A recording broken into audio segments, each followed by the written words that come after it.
arrestations et aux disparitions, les pires atrocités dont l'être humain peut être encore capable, entre torture, viol, représailles et massacres de civils. Si la guerre déchaîne autant qu'elle nourrit ce qu'il y a de pire en nous, elle révèle aussi ce qu'il y a sûrement de meilleur. Elle porte le témoignage de l'abnégation, du dévouement et du courage de celles et ceux, femmes et hommes ordinaires, devenus à jamais extraordinaires.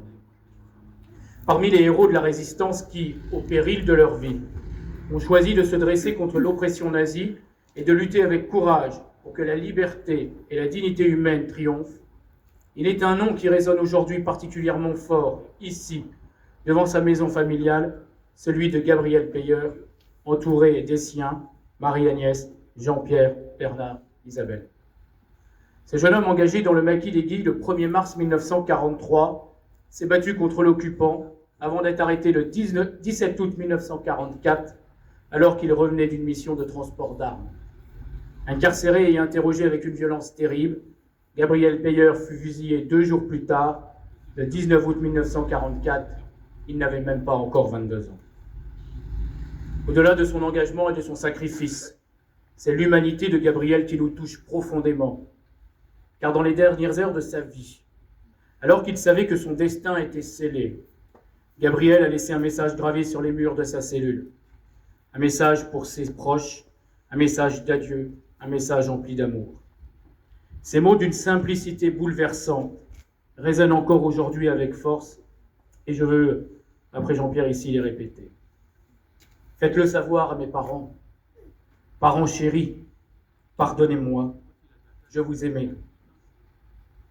Papa, maman, Lily, Jean, Pierre, Christiane, mes pensées sont tournées vers vous, votre fils et frère qui vous aime, Gabi.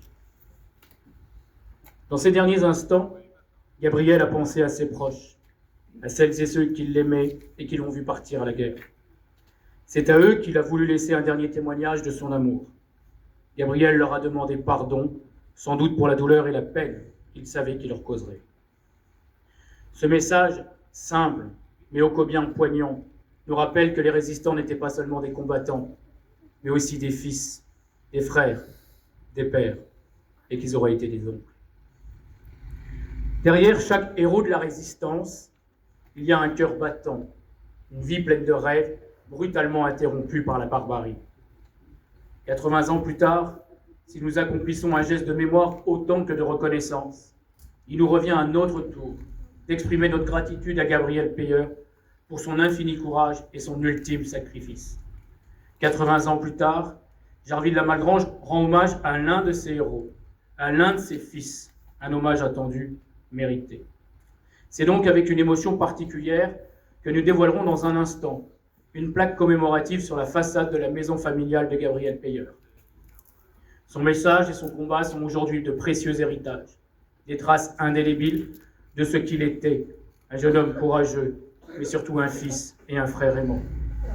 Cette plaque rappellera à toutes celles et tous ceux qui passeront devant cette maison, ici, rue Georges Clémenceau à Jarville-la-Malgrange, l'histoire de ce jeune homme qui aura donné sa vie pour les siens, pour la France. Qu'elle soit le témoin constant du courage de ce jeune homme, de son combat pour un monde libre, et que Jarville-la-Malgrange soit à jamais fier de compter Gabriel Peyeur parmi ses fils les plus illustres. À Jarville, à jamais, on se souvient.